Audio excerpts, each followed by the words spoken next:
Led by a lifelong interest in healing, Dr. Linda Salvin pursued an advanced degree in epidemiology. Then, after dramatic near-death experiences, Dr. Linda saw the other side and returned with gifts of insight, visions, and revealed wisdom. Now those gifts are ongoing, and she's here to share them with you. Get ready to be amazed. It's time for Dr. Linda Salvin's Psychic Solutions Podcast with America's original radio psychic, Dr. Linda Salvin, offering up her always fascinating blend of psychic psychology, clairvoyant insights, and expert guests and alternative healing methods. So pull up a chair and get ready for a visit with the one and only Dr. Linda. And now, live from Los Angeles, ladies and gentlemen, Dr. Linda Salvin.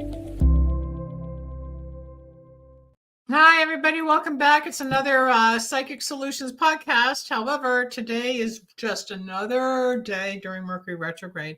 Mercury Retrograde began this time on April 2nd, and it's going to go through, I believe, the 25th.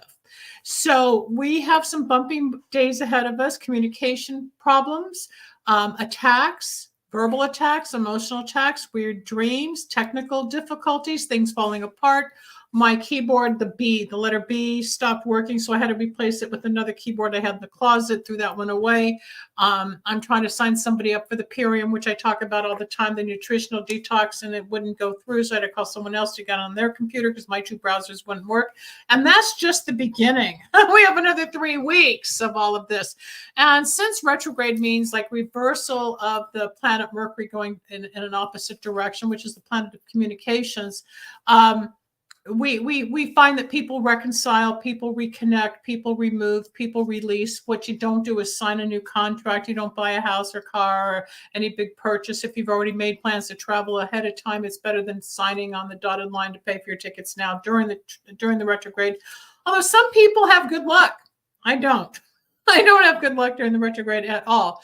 But I'm bringing somebody else on who does give me good luck, and she's also in the paranormal psychic world, and that's Charlotte Causes. So she's going to come on and talk about the retrograde with us, and she's even having problems with her technical issues. Let's bring her on, and welcome back. Charlotte, how you doing? I'm okay. Other than retrograde, everything is fine. Yeah, right. I was reading online where it could start a little earlier too than the actual start date. Well, it does. It's got a 7 to 10 day pre-shadow. It's called the shadow, and then it goes for 7 to 10 days where it gets kind of wonky. Then we're in it. Then there's the shadow on after the 25th, 26th. It happens every 3.5 months, but when it does, oh my God, we're topsy-turvy and nothing makes sense. And the whole world, nobody returns phone calls. People don't know what you're talking about, technical issues. What kind of tech issues are you experiencing up there in Washington? Sacramento. Sacramento, sorry. That's okay. Thursday, Washington. I don't know where I got that from. I know you're up north. In California. See, I can't even talk to her. Thing, yeah. Thursday was my first day of major issues where my 4K webcam would no longer work with Firefox. I just could not get it to work to save my life. That's insane. So then I had to broadcast across Google, which, and I hate to say it, Google's not as clear as Firefox is as far as broadcast for StreamYard. So I had to do that for a couple days, and now we're back. You just don't know.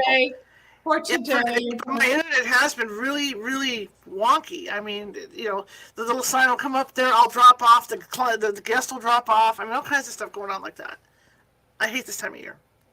Well, it's also tax time and things get very strange. So we're going to pay taxes in the middle of all of it. We've got the eclipse coming up next Monday if you want to talk about that. Let's do that too. The eclipse is, there's so many conspiracies now because it's going over a satanical situation. I am not sure of the exact name of the city. You might be a little bit more attuned to that. But, everybody, since COVID, all these conspiracies come out about the end of time, the end of the world, and what the eclipse means. We've had eclipses since the beginning of time. This is not new. The last one was 2017, I believe, somewhere back in there. And now everybody's getting their glasses and they're flying to Texas or Arkansas in the middle of the country where they can go watch the eclipse, where the moon goes before the sun and it's dark. And we don't have it here in California. But if we were to get the trail here in California, I think it's around 11:15 in the morning. Can you see any of it? Do you get any of it up in Sacramento? Yeah, we get a partial. And I think it's only like a little corner of the sun gets covered.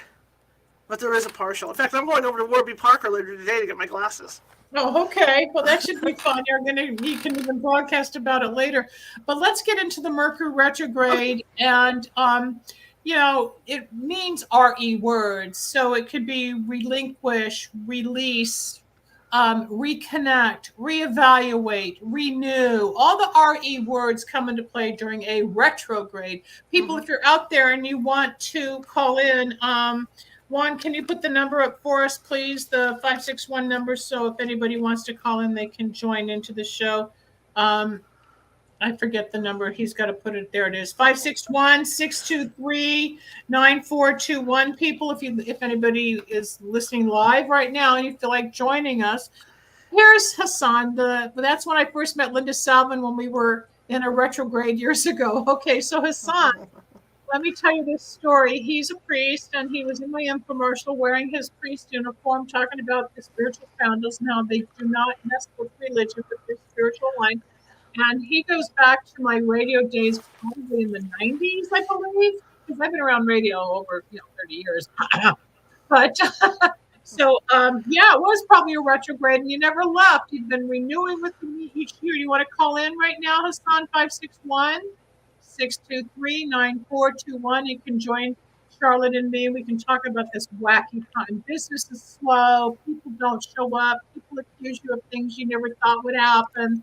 And then on the other side, you get a lot of gratitude, and people are in the flow. And then you got people like my father. My dad doesn't work anymore. He's turning 95, but at the age of 79, he got into real estate, and he retired at 92 after having a huge career. Wow. Yeah, after having a big career in electronics. Steve Jobs was a customer of my father's building Apple, and my father's components building the computers back in the 70s. But there was a time my dad was doing hard money lending, and he had a client who would not sign the contract and the deed for the loan. And the man said, my dad came to me and goes, "You sound like my daughter." He says, "My wife won't let me do this loan because it's Mercury retrograde." And my dad said, "That's hogwash. Those aren't the words he used." But I wouldn't sign, and he waited.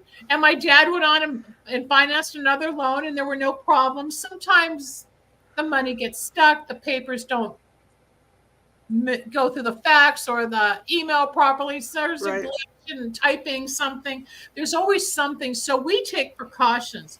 My father's client took precautions because of his wife. Other people don't care. They don't know about it, and life goes on, and they just go, "Why am I having a bad day?" And they're not sensitive like us, Charlotte. Why are some people that are just able to go through it? I don't know. I was thinking the same thing about ghosts as well. You get people that live in a haunted house, and they sense everything that's going on. They see everything that's going on, and then other people move in, and it's nothing. There's nothing here. So it just affects people differently. I think just how their senses are. Like we talked about this before, with people being born with psychic abilities, and they are, and then they kind of go dormant because you get involved with life. And maybe that's what it is. The ones that think that their abilities are slowly coming back up are the ones that are seeing this stuff and affected by this retrograde, and then the other ones are still oblivious to it all. There are no answers because there's 1,000 plus thousand of different types of people, energies, ideas, thoughts. In the state of California, I'm now being told I'm not allowed to call myself a doctor because doctors have to have an MD, so the AMA is on me. So I had to change my signage to include the PhD, and I don't know if I'm allowed to be called doctor anymore. They keep writing me Miss Salvin, and I'm like, what I'm going to do is 16 years of branding myself, so all of a sudden I'm just Linda. I mean, it makes no sense. Chiropractors, dentists, professors at colleges. I mean, this just came in the retrograde, and I was asking about my father's case because I went after a doctor, his urologist, that gave him medication for cancer he did not have. And they denied the case. Oh, boy. They denied the case. They said I could appeal it, but I wrote back, do I have to resubmit? No, you have to have new evidence. Well, there is no new evidence. I got almost 500 pages of medical records approved from the hospital and the clinic. The two doctors said, yeah, this guy was fraud. and they won't do anything. So, you can't beat City Hall. The big boys take care of their own. And we have it hard enough in a retrograde trying to combat negative energy. I'd like to give that guy a piece of my mind, but I'm going to stay quiet because it's not going to go anywhere, and I don't want to dig a deeper hole right now. So that's retrograde. I had something similar happen just before my dad passed away. What happened? And what it wasn't the wrong drug. He was in a rest home, recovering from a fall here, and my dad was one of these people that he would take notes on what medications they were giving him and everything, so he could keep track of everything. Good. Well, one day I walk in and he says, "Here, you have to read this." And I said, "What?" Big letters. It says, "They dropped me." What? I said, "They dropped you?" He said, "Yeah. These 2 nurses came in, picked me up, and they dropped me on the floor." So they hurt him. They hurt him.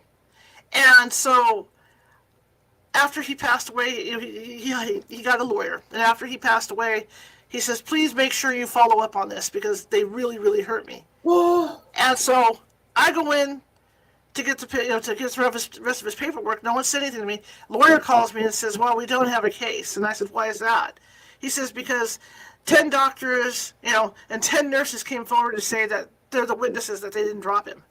Yeah, all of a sudden there's people in the room. Yeah. They band together. They stick together. They don't want malpractice. Nobody gets to wipe your nose. They all walk away clean while they're hurting other people.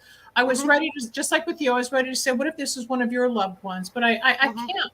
I mean, it's not going to go anywhere other than he'll come back to me. "You're not a doctor. Stop it." I don't need more bullshit from this person. Right. And I think he's dealt with me in the past, never did anything but research the database this week to find out I'm not a surgeon and I'm not a doctor. And so I think he's the type of person that needs to make someone else's life miserable because he has nothing else to do. Right. Makes him feel good.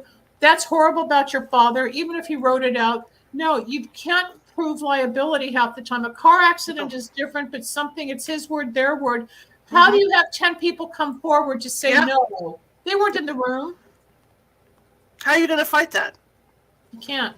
And that's what hurts. People like you and me, and we love our parents, and we love our clients, we love the people, we want to help. We're here as helpers, and then you've got to deal with the system of law or departments or whatever, and you can't fight it.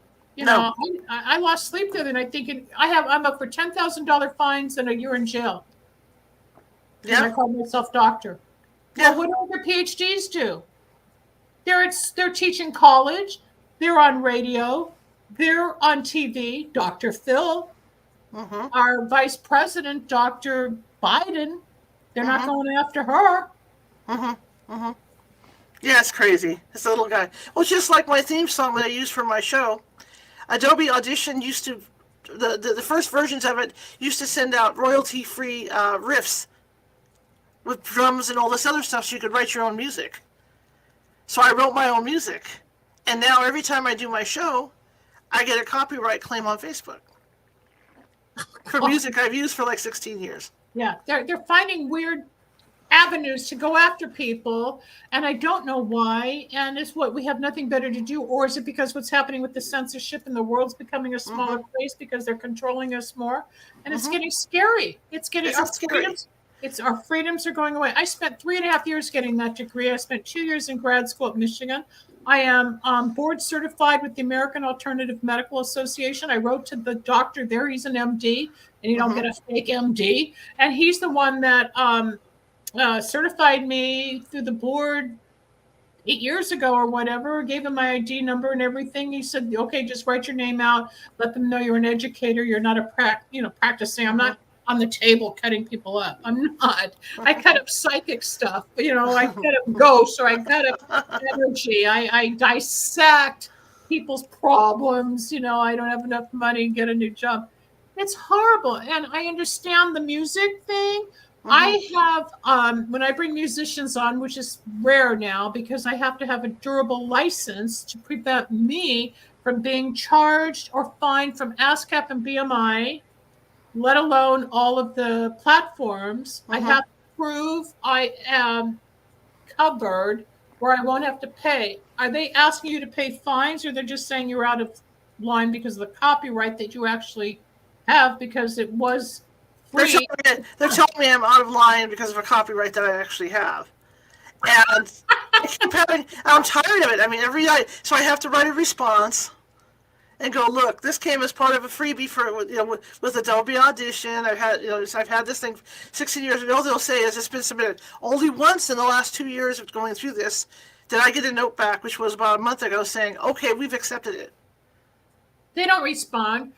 I need help with YouTube. I need help with Facebook. I need help with Instagram. I had to go change the title of my pages, whatever, and my channel. And then I think Rebel, who runs the show, couldn't log into Facebook and said we only have 3 days left or we can't use. I go, what are you talking about? Nothing changed. No, you changed your name. I guess changing the name changed all the algorithms, and she couldn't upload the podcast. I mean, it's so dumb. Is it just to give other people anxiety or to give people a job? I don't know. Yes. Hey, I was going to ask you, can you, in front of your name, instead of doctor, use professor? Because you've got that PhD. But I'm not a professor. Okay. I'm just saying. I'm not in a college. Right, I get it. Yes, I profess a lot, I'm a spiritual professor. Yeah, I probably should rebrand my name to a spiritual professor. I know somebody up in San Francisco who's the spiritual doctor, because metaphysics is spiritual. That's what it is. It's all esoteric, Right. I don't know. Whatever. I'll figure it out. I'm waiting to hear back from my attorney. He's been busy, and I got to find out from him because he knows all the legalese stuff. There you go. It's a hassle. All it is an inconvenient hassle when you've been doing something for so long, and then all of a sudden they come by and go, sorry, you can't do it anymore. Yeah, just like we do with the music. Yeah, okay. It's like... And like we're doing no harm. We're just helping people. People come to you because of the ghost hunts. We're going to go into that in just a moment. But I am Linda Salvin. I am a doctor of metaphysics. And I have been in radio for over 30 years, people, as a psychic healer and a medium. I became psychic after surviving a plane crash. And Charlotte and I have become friends over the years through Facebook. And then we have similar but very opposite interests in the metaphysical / paranormal world. So even though it's Mercury retrograde, which is returned, so she posted on my Facebook, I said, here we go again, it's Mercury retrograde. Oh no, not that. And I said, why don't you be on the show? So that's why she's returning to renew her visit on Psychic Solutions with me to talk about the retrograde. But I want you to understand what she does in the paranormal world as a ghost hunter. Why don't you talk about that for a moment? I got somebody, I think it's my assistant calling. You talk, I'll be right back. Well, much like Linda, watch what I'm saying. Oops, get those sensors out. Much like Linda, I'm here to help people. I help people with any paranormal problem that they might have or they might think they have.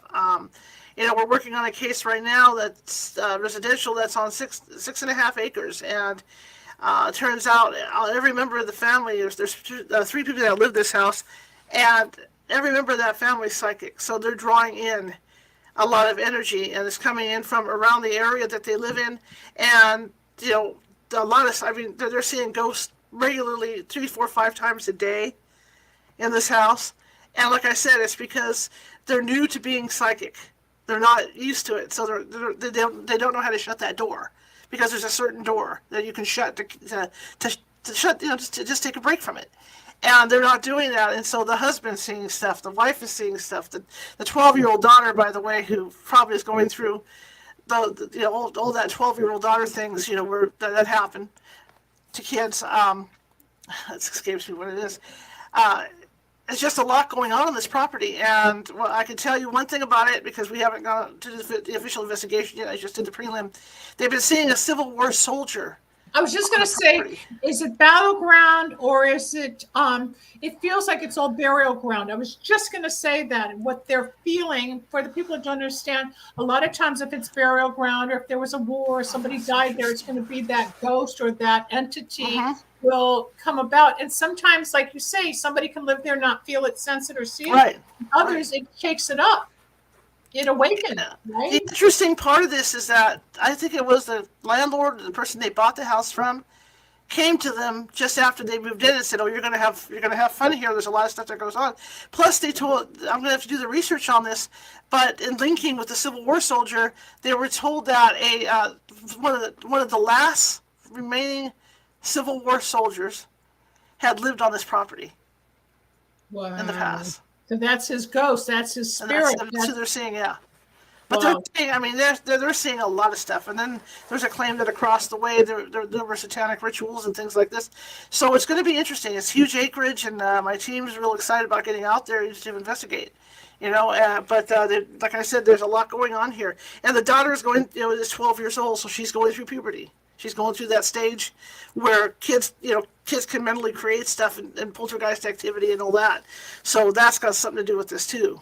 So it's going to be, like I said, a real interesting case. But that's what we do. We go out to people's houses or their places of business, and we try to help them and educate them about the paranormal and what they're dealing with. And it's real. I spent 22 years in the paranormal world, as you know, channeling the dead people and the dogs and the cats and the fish and the birds, the mostly people. And the book's coming out this year with a lot of the stories and testimonials to show that it's real.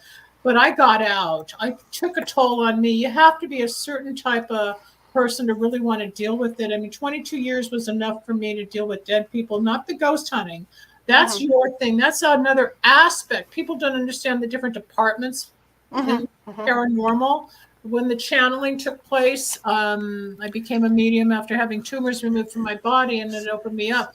But after a while, it took a toll. Right. And I know it can take a toll on you. What do you do, Charlotte, to cleanse, bring yourself back down, to kind of like breathe after a heavy case? Especially, you've got entities. We've talked about it, but there's always somebody new who needs to hear that we can be attacked, and they attach energy to us. Yes.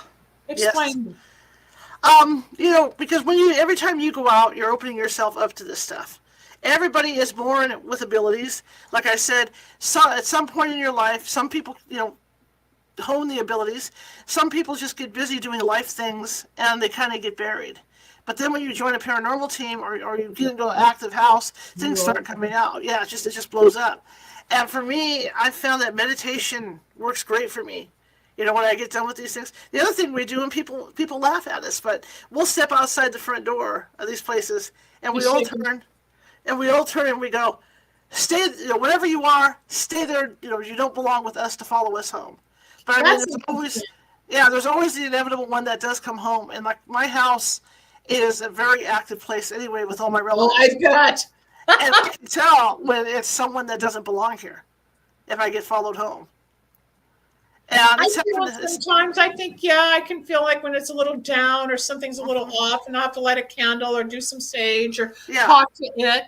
I also take a bath or a shower, or I'll go cut a tree. It's interesting that you say you don't belong with this, you're staying here, because I know one of the things I was taught similarly when we moved. Let's say I'm going to move out of this house into a new home. That the closet closest to the front door, you bend over, you shake your head, and you say, and with it, I leave the rest of the negativity. You close the door, and you walk out, and you're done. You leave it. Right. But I've had time where, something like up in Placerville, something's followed me home from a cemetery. And so when I was taught in the beginning of all this was, okay, you're going to have to drive back up there and kick it out of your car.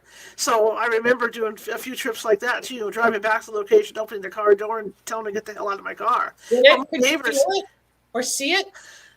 Yeah, and I could feel it. It would touch me. I could see it, I could feel it, and it was doing all kinds of weird stuff here. Wow. I could feel it. I could hear it laughing at me, and things like that. And then my neighbors are so used to what I do that it doesn't shock them if I open my doors and my windows and I yell at something to get the hell out of my house. They're used to hearing me do that. Do that shouting. Yeah, getting rid of another entity. Yeah. That again. I also put sea salt in all my windowsills and stuff. Sea salt with little holy water. That. What does the sea salt do to prevent or heal or balance the home? Because you can put a little dish or by the door, a little cup full of salt, and you're supposed to put it by the door. What does that do? It absorbs the negative energy out of that area. That's why every so often when you do that, you have to change it up. We did a house where there was a demon, but it wasn't a real big demon. It was more of a lower demon because there's different demonic levels for demons. And this one was like, instead of being like a number 1, or number 10, this was like a level 3, but it was still bothering the family. So we went ahead and we salted the whole perimeter on the property and all the doorways and everything. And we told them if it rains, we're going to have to come back out and do this again. Mm-hmm. You know, because it's not going to be able to calm down. Yep, but it followed me home without me realizing it, and I came home, started to work on the evidence review, and all of a sudden I felt pain on my arm, and I had 3 scratches going down my arm where it attacked me here. Wow. And then I had to... That's scary. It's scary when they come home, especially something like that, because it could do harm to the dogs, it could do harm to the rest of my family, you know, here. So I had to take a lot of action there. I do carry holy water with me, you know, sage, you name it. So I had the holy water going. I had some frankincense and myrrh going at the same time, you know, to get this thing out, and it finally left. But yeah, I got scratched. That's happened. I've had my air conditioner. I have a wall air conditioner, you know, all through the wall one for the whole house, and I've had the front of it ripped off and thrown across the room. From an entity. From an entity, yeah, or a demon. No. So when people say like the exorcist or a poltergeist, it's real. There's some real energy out there. Yeah, it's real. Yeah, there's some real energy out there, and it's not to be played with. And when people sit there and play with these, I want to, you know, Ouija boards, you know, these aids, even tarot. If you do tarot, you better be trained and know how to block yourself off from stuff. You know, it's stuff like that. I have to clear I do the Ouija board. I can bring in my mom, a celebrity that I went to high school with. Sure. I know how to figure out who's really here versus what's trying to come through. Exactly.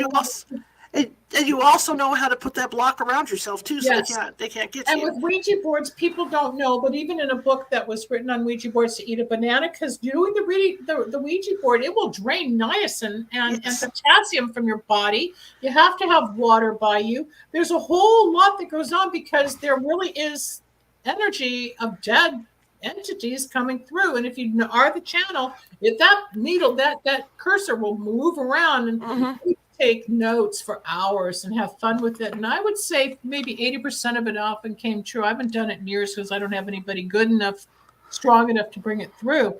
But you know, online you're going to hear about people getting attacked or getting scratched or killed, and some of it I don't know is made up, and others, are there really that type of strong entities from the Ouija board, Charlotte, that can hurt? Yeah, because they could, you know, whatever you're contacting can lie through, you know, especially through the Ouija board. They act like there's somebody you know. And the other thing, and I know you probably go through this when you talk about, you know, not wanting to do that anymore. There's a reason why. I mean, I call it getting goosed by a ghost. That's what I call it. It's my nickname for it. A ghost attaches itself to you or goes through you. And I've had that happen on more than one occasion where my stomach will do a flip when I'm on an investigation or I'm doing a post.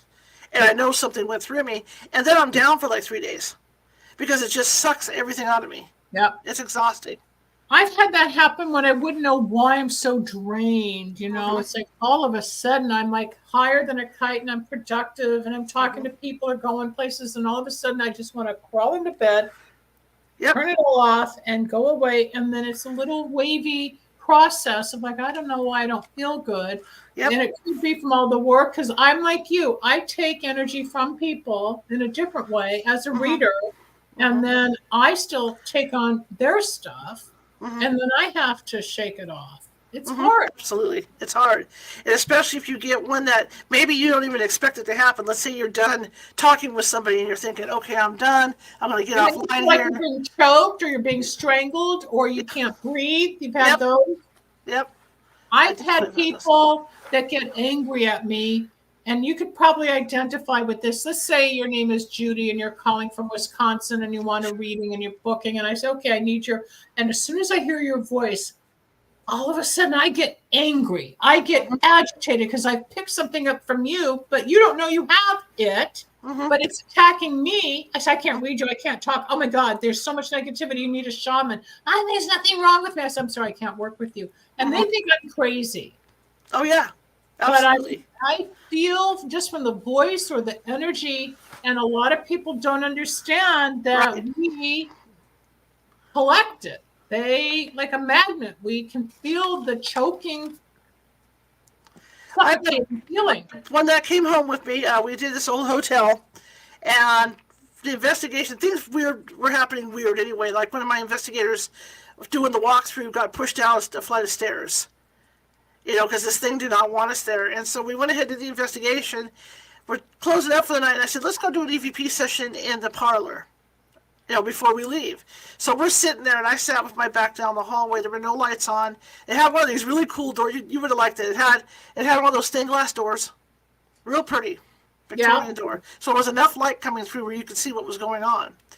And one of my investigators looked up and said, Charlotte, there's someone coming up behind you. It's a shadow person.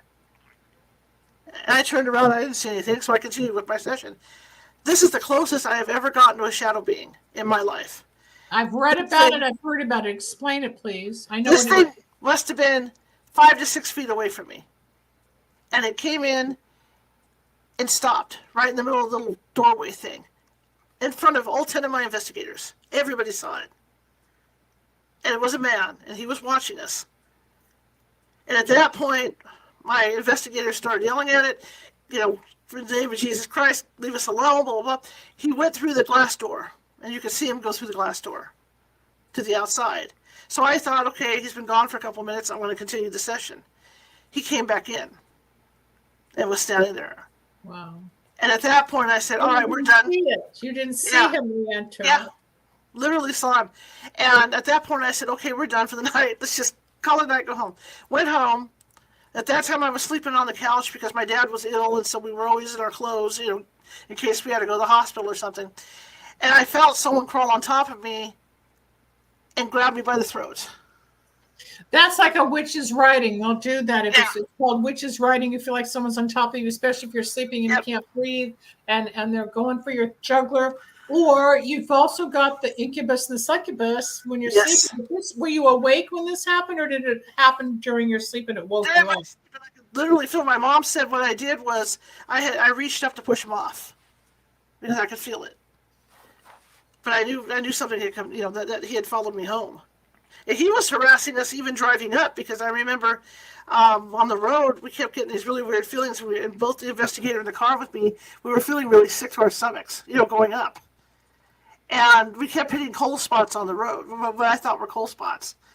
And so I got Nancy Matz on the phone, and I said, look, did somebody die on this road because we're hitting these cold spots? And she said, no, there's someone in the car, in the van with you. It's a man. He doesn't want you to go to the hotel. And so by the time we got to the hotel, he exited. And that was weird. We get out of the van to go inside. The lady that's supposed to talk to us, the manager, is like in a room that's off to the side of the door. We're pounding on the door. She can't hear us. And we're pounding so loud that the guy that's halfway down the street heard us and let us in the hotel. So that should have been the first inkling that things weren't going to go as planned on this investigation. But that's what happens. How long did that whole investigation take before you were able to clear what was going on there and get it resolved? Like 3 or 4 days after. And then how did you feel?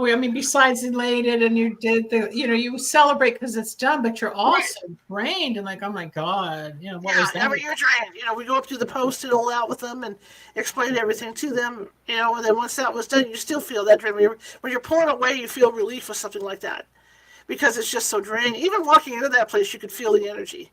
You could feel it when you walk in some places. The other thing that gets me is when clients lie to you. Yeah. I got that 101 questionnaire that we ask. We cover everything from what do you do for a living, are you taking any drugs, blah, blah, blah. What's going on with your mental states. We go through all that stuff. And we'll say, hey, have you ever messed with tarot cards or a Ouija board? Oh, no, we haven't touched that stuff. And then investigation comes. And the psychic on our team is right away, she's drawn to that Ouija board. And she'll find, like Trish will find him hidden under clothes and stuff in closets and pull them out and go, really? All these cases. You got to tell us the truth when we're out there. Scratching. Is there some entity coming and tickling you? You were just scratching. Yeah. Probably my mother or somebody. She's always teasing me. It doesn't Did bother your mom me. and dad love what you did? Do they understand this part of your world? Yeah, my dad, in fact, he always said that. In fact, there's a story about this room in particular. He always told me that if he hadn't been wheelchair bound, he'd have gone with us on these Oh, how cases. exciting. And my mother, the older she got, the more psychic she got. Wow, that's So she was as good as any psychic on my team. I mean, she would see stuff all the time, and help us out. But the story in this room goes that because you see the backdrop here, there's a whole other section of the room back there, and there's a bathroom back there. And it's got a mirror there. And my dad would lay right here, just a little forward of the window. And he was facing the bathroom, so he would tell me that he would see a woman standing in the bathroom watching him. And it wasn't your mom. It wasn't my mom. So he said, why don't you bring your equipment in?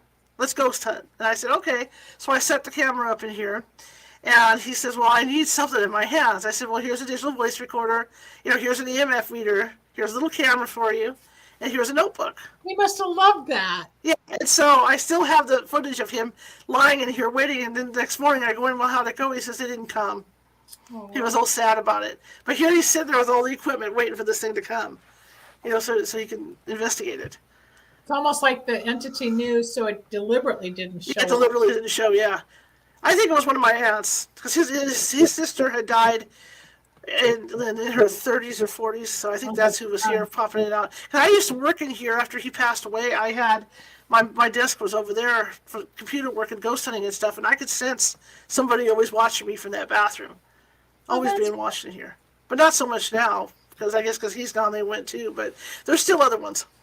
That's interesting. You just made a good statement, because I get asked all the time when somebody passes away and you can tell that they're still around you very intensely, and maybe a month or two after they've gone, all of a sudden you don't feel them. They're not visiting as much. They're not as active. And then years can go by and all of a sudden you sense something that they're here again. And it's hard to explain. I just got chills because I know I'm telling the truth.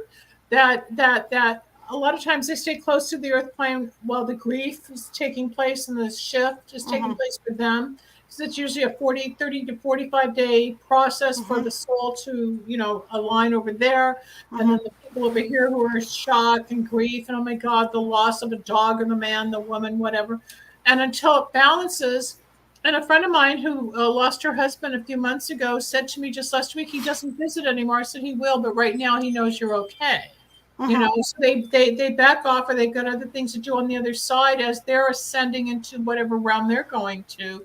Because what a lot of people don't understand, when you cross over, depending how spiritual you are in this lifetime, is how high you ascend when you go. And you got work to do, and you've got new lessons to learn. Just because you're out of the body, the soul continues until it comes back, days later or years and centuries later. So there's all this activity that Charlotte and I are trying to explain to you about the paranormal. We're souls.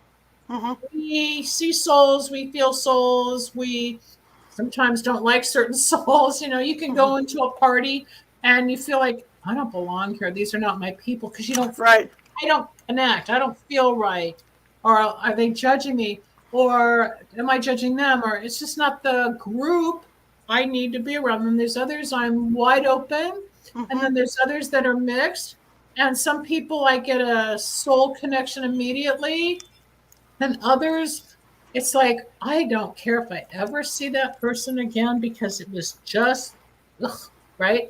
I was up in Alaska, as you know, a couple of weeks ago, and I met someone. It's like, he's younger than me, but we hit it off as if we hadn't seen each other in years, and we picked up where we left off. It was just one of those karmic, beautiful reunions with the RU words, right?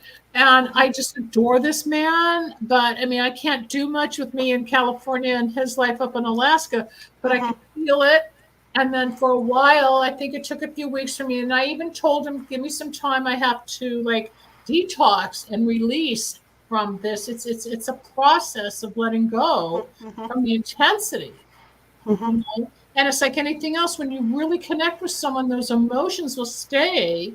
And then they become latent. Doesn't mean they're out of their mind. It doesn't mean the process or the thought that they don't remember you. It's just the that grabbing of the connection has Mm-hmm. quieted down. We're still in the thought process. Mm-hmm. I had to literally detox from this guy. I had to let this work its way through. It was hard. I Mm-hmm. missed him, and it's the Absolutely.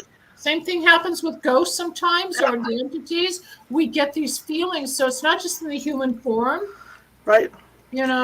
but spiritually explain that. I mean, the past life. I ran into somebody that I knew in a past life. Don't know which past life. Probably in the 1600s. We go way back. Mm-hmm. But he was as comfortable with me as I was with him, and we just opened up. We were both transparent, and bye.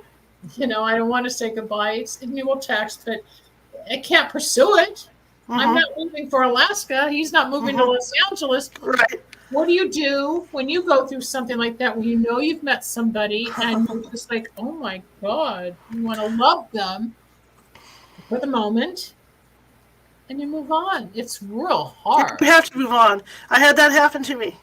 And it was somebody, it's interesting because this person had been involved with my paranormal group, but it was like, they could never physically do it because their schedules were so busy, but they were always somehow coming to my events, always on the fringes, of my team.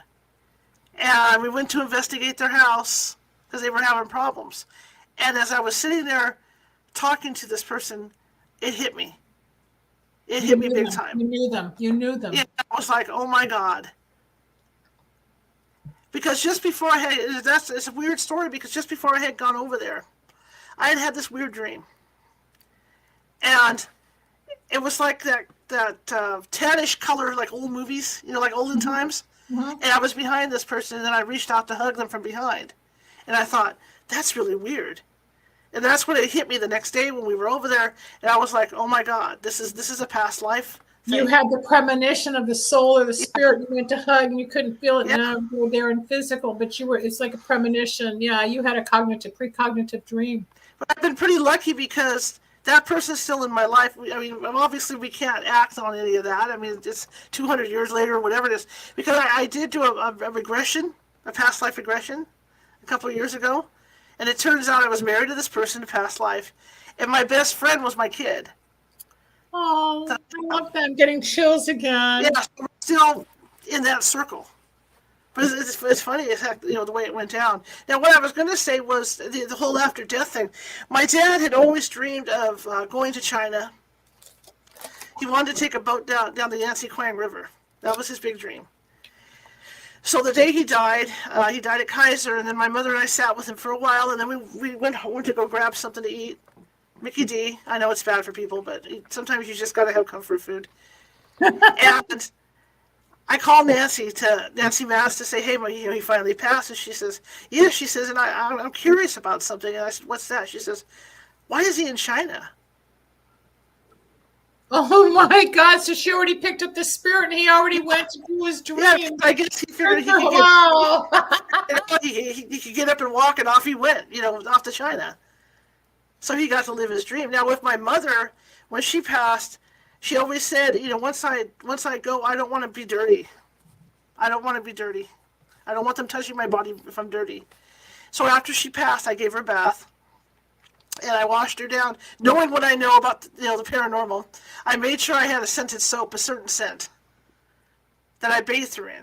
Did she have a certain scent she gravitated toward, or was it a certain scent that works with, once you're gone, that it works with the soul? I guess it works with the soul, because it was just dial soap. It was just the kind of dial soap that the body soap like men use. Okay, so it wasn't anything medically. Nothing special. I bathed her, and it was weird because that evening or that day, as my friends were gravitating over to see me and all this, my one friend and I could smell her. She was hanging out with us. Mm-hmm. And to this day, when she comes around, that's why I knew it was her touching me. I could smell that soap. Sometimes I would smell the cigarette, or I would smell the cologne. That's what's interesting about our entities. If our loved ones are around us, you might know it's Aramis. It might be cigarettes. It might be Shalimar. It might be the dog. Or all of a sudden, I think I hear the dog panting in my head. I'm like, but it's really the spirit coming to me to remind me, hey, it's you. I just lost my dog two years ago this past Saturday. And of course, I've been feeling it. And I'm dreaming, and all the pictures are popping up. But they're around. I know they're around. It's just, that's the difference between the third dimension we live in and the fourth and fifth. When I connect with it, the average person doesn't know how to break that veil. We do. Yeah. We do. We have about 5 minutes left in the show today, Charlotte. What do you want to emphasize? Because besides the retrograde, we'll get back to that in a moment. Okay. But when people have activity, and I know I've referred people to you, and they probably don't follow through. I don't know, but when they come to me and they want me to cleanse their home, or they think they have a ghost or an entity, I say, well, then call Charlotte, and I'll refer to California Haunts. Yeah. And then they go, I don't know if I need to follow through, but people think they have something, and a lot of times they don't. Right. And that's part of the job, too, going out there, because if we don't look for logical explanations, it's a disservice to the client. So when we do come out to your house, like I said, I have a 101 question questionnaire where I'm asking you every question you could think of, paranormal related and non-paranormal related, because you could be taking a medication that's causing you to hallucinate. So we want to look at all that. We also go through and spend another hour after we do the questioning and walk around the house or business to see if you have any high electromagnetic field levels. If you have high electromagnetic field levels in your place, that can cause hallucinations. That can cause you to feel ill. So we look at all that stuff. In fact, you'll see me go through your house looking at closets. I'll be looking at windows and where the windows are. How far are the trees from the windows? Because they can cause shadows. Yeah, so we're looking at all that logical explanation. When we run out of logical explanations, then we look at the paranormal part. I did house cleansing for a while. It's not my thing, but I would use frankincense, myrrh, sage, my candles, and you go around it. It's a huge job. I mean, it's every nook and cranny, and people think, well, why is it taking so long? You got every drawer, every closet, every shelf, every corner, and everything has to be cleansed, and then you got to close the windows and you open it all up and let it all out. And people don't understand that what people like you and I do, you don't just wave a magic wand and it's fixed. It is a job. And then they go, well, why do you charge? You have a gift from God. I'm like, so did John Lennon. And really quick, the other thing that gets me too is people watch TV. They see all that paranormal garbage on TV. And I have people call me all the time saying, come out and do a cleansing on my house. And I say, I can't do that. Well, why can't you just come out and do a cleansing? Because we don't know what we're dealing with. Right. But on TV, it's been edited, it's scripted, and it's not everything you think. Everybody thinks it's not scripted if it's reality TV. Yeah. Reality TV is still scripted and edited. It is. Right. And it's not just, with a camera. They take pieces of it. We're down to a few minutes. Where can people find you if they are interested in getting some help with the paranormal in California? I don't think you really travel out of state unless they pay for you to get there, right? I do have people in Nevada and Oregon. Okay, so Nevada, Oregon, and California peeps. If you need any type of paranormal cleansing, or if you want to be investigating your property because of some paranormal activity, you want to call Charlotte. You want to talk to California Haunts. Where can they find you? Facebook. You can just Google us on Facebook, and we'll pop up on 6 or 7 different pages. I'm always on there. I'm constantly on Facebook, so you can check us out. You can check out my radio show, too, and I'm going to do a shameless plug. Yahoo.com/at California Haunts Radio. I do a show every night, and you can contact me there as well. But we're really easy to find. Just California Haunts Paranormal Investigation Team. Google us. You're the best. I have Charlotte here maybe every couple of months, and we share and we do our thing. And here we are reuniting during a retrograde, which will end around April 25th, 28th, whatever. But quickly, we only have a minute left. What do you think is going to happen with the eclipse? Do you think it's just being blown out of proportion and the sun's going to be blocked by the moon and everybody's going to go on vacation and wear their glasses and then we get on with it? Or are we going through a spiritual shift and we're going to be elevating to another planetary aligned entity or frequency? I think it's pass through. I think if anything, it's like a solar flare. Some communications might get messed up or something. But other than that, I don't think anything's happening right now because it's spring. We're going through a time of rejuvenation anyway. Yeah, so it really doesn't have to set time of the year when people can make changes in their lives. So just don't do it during retrograde. No, not for now. That's the end of the show. Charlotte, you're the best. Stay backstage. I'll be right back. I am Dr. Linda Salvin. I am a PhD in metaphysics. I am PhD, MPH, PhD. And I'm here every Tuesday, Wednesday, and Thursday doing Psychic Solutions. So next week will be a replay, and then we'll be back on Wednesday live. But you can find me at lindasalvin.com. You can find me on Facebook at Linda Salvin. You can go to Psychic Solutions on YouTube, or just call me when you see my number pop up on the screen. Thank you so much for joining, and we'll talk to you soon. Bye-bye. Thanks for joining us. We hope you enjoyed Dr. Linda Salvin's Psychic Solutions Podcast. You can reach Dr. Linda at 888-509-1077 or at lindasalvin.com. Need a breakthrough of your own? Ready for answers or insights nobody else has? Reserve your own one-on-one in-person chat. Dr. Linda isn't just for other people. Dr. Linda gets results for you. And it's easy. Contact details are on screen now. Just click on lindasalvin.com or call toll-free 888-509-1077. That's lindasalvin.com or toll-free at 888-509-1077.